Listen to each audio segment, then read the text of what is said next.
Hi, I'm Kathy Dodson. And I'm Jocelyn Lindsay. Welcome to another episode of 5 Minute Indie Insights, publishing tips and tricks in mostly 5 minutes. We're really committing now to the 5 minutes because you have already procrastinated by cleaning the fridge, and we do not want to become another mode of procrastination.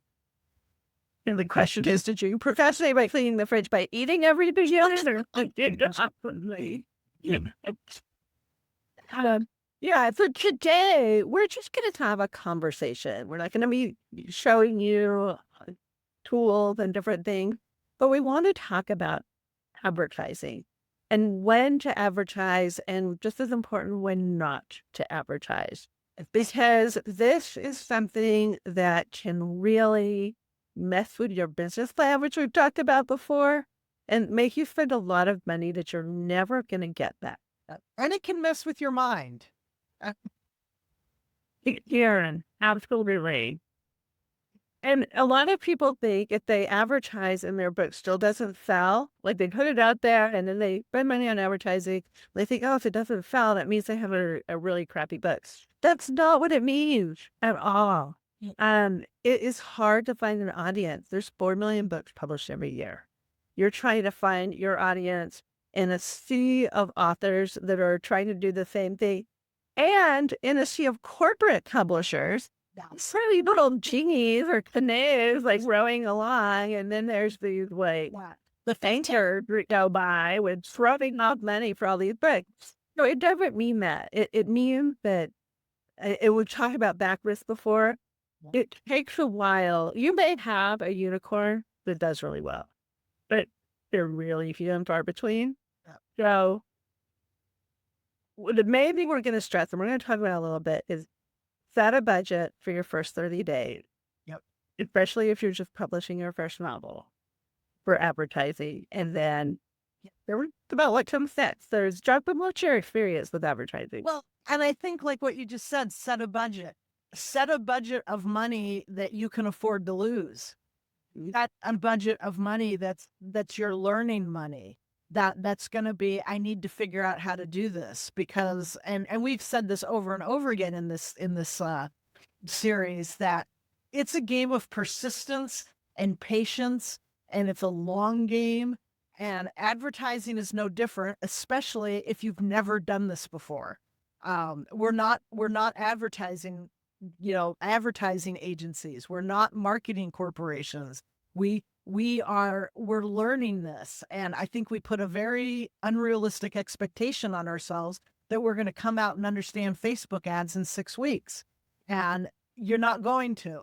So put a budget of money that you can afford to lose. And then if you lose it and you haven't sold 1 million copies, it's not your fault. Because like in our experience, the algorithm on these platforms is always changing. And so what may work one week may not work the next week. Right. It's deep to figure out too. Beast to figure out. And there's another thing I'd like to bring up, which is that if you have published a book or if you're in writerly circles, there is no doubt you are getting direct emails, seeing on social media, all this other stuff.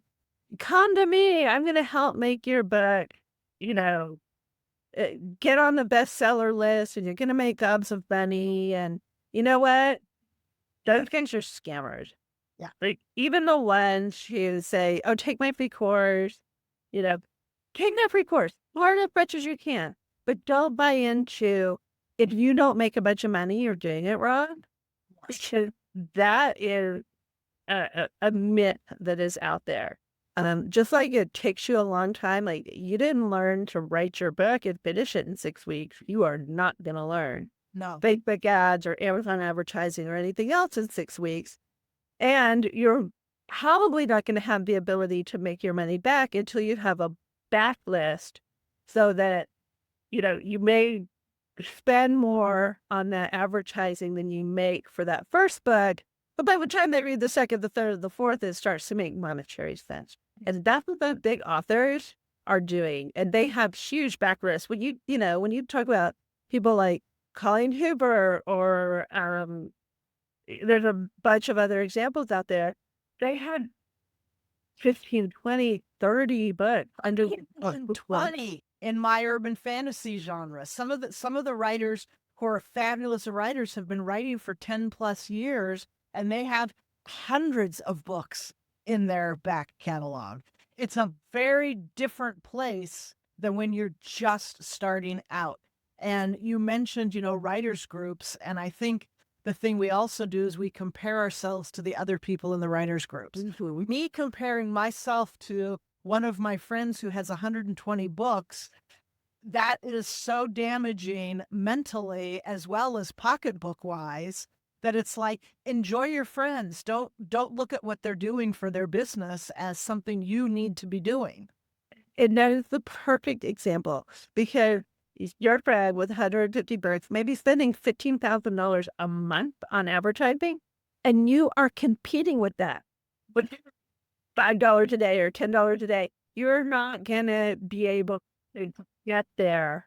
So enjoy the writing process, enjoy your book, Enjoy your friends. enjoy your friends, but don't think that if I just spend enough on advertising, my book's gonna take off. Yeah. And what I have seen is those friends who are doing it and doing it very well have been doing it and doing it very well for a long time. Yeah. They're not just rolling out of bed and plunking down money and suddenly all of their dreams are coming true. They're working very, very hard. And that's a great point. That's why we want you to set a budget that you can afford to lose and go out there and learn and test different things. Find out what works for you, what doesn't. Try different courses, try different imaging, but don't expect this payback if you take that course. Absolutely. We just want to, have a reality check limit here about advertising. It's not going to solve your problems, especially at the beginning of your career. Learn as much as you can. It is a tool, just like any other tool. And you are not a failure if your ads don't work, if your book doesn't sell. Just keep writing, keep publishing. You're going to get there. It's the persistence that will make you a winner in the long run in terms of things. Yeah. So just keep going. Give us a like, give us a subscribe. Let us know what you want to hear about. We love hearing from all of you, and we will see you again next time. Thank you so much for being here with us. Bye. Bye.